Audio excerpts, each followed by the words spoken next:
Voilà, ces libérations d'otages et de prisonniers, c'est la première étape du plan Trump pour le Proche-Orient. Le président des États-Unis est d'ailleurs attendu à Jérusalem tout à l'heure, 8h20 heure française, 9h20 sur place pour rencontrer Benjamin Netanyahou, des familles d'otages. Ensuite, il part en Égypte où se tient le sommet de Sharm el-Cheikh. Celui qui espérait avoir le prix Nobel de la paix se félicite de cette réussite en devenir. Écoutez. C'est un événement très spécial. Hier et aujourd'hui, 500 000 personnes étaient en Israël pour célébrer le cessez-le-feu. Les pays musulmans et arabes se réjouissent également. Tout le monde se réjouit en même temps. Cela ne s'est jamais produit auparavant. Habituellement, quand les uns se réjouissent, les autres ne le font pas. Ils réagissent de manière opposée. C'est la première fois que tout le monde est émerveillé et enthousiaste. C'est un honneur d'y participer. Nous allons passer un moment extraordinaire. Ce sera quelque chose qui ne s'est jamais produit avant.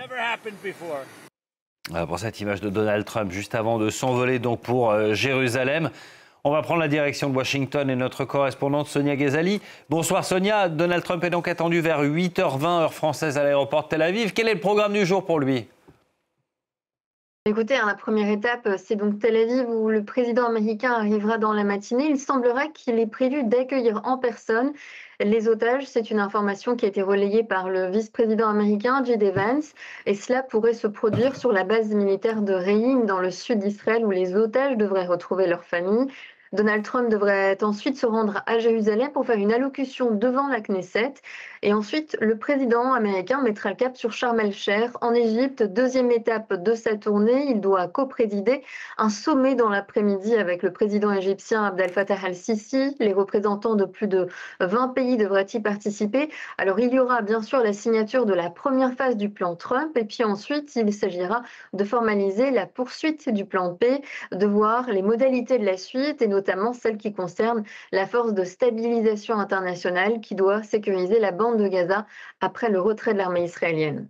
Bon, en attendant, Sonia, quand on écoute le président des États-Unis, c'est un succès. On vient de l'entendre encore sur le tarmac avant de décoller. Il s'est beaucoup félicité ces derniers jours de cet accord sur les libérations d'otages. Comment tout cela est perçu aux États-Unis ?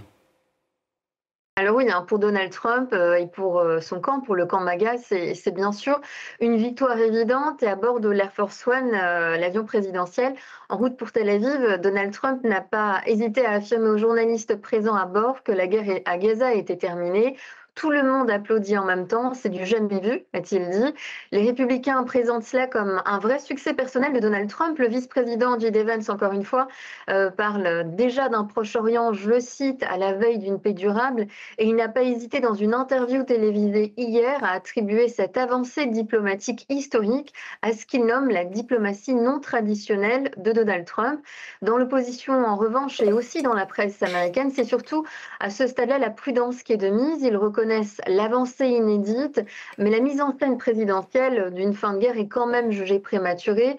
Pour résumer leur opinion, c'est que rien n'est acquis à ce stade, rien n'est acquis avant la libération effective des otages et puis avant l'ancrage politique de la trêve, sans compter qu'une part non négligeable des Américains juge que Washington a trop soutenu militairement Israël au cours des 2 dernières années.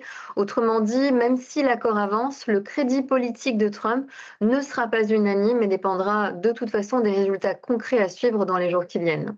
Sonia Ghazali depuis Washington pour France 24.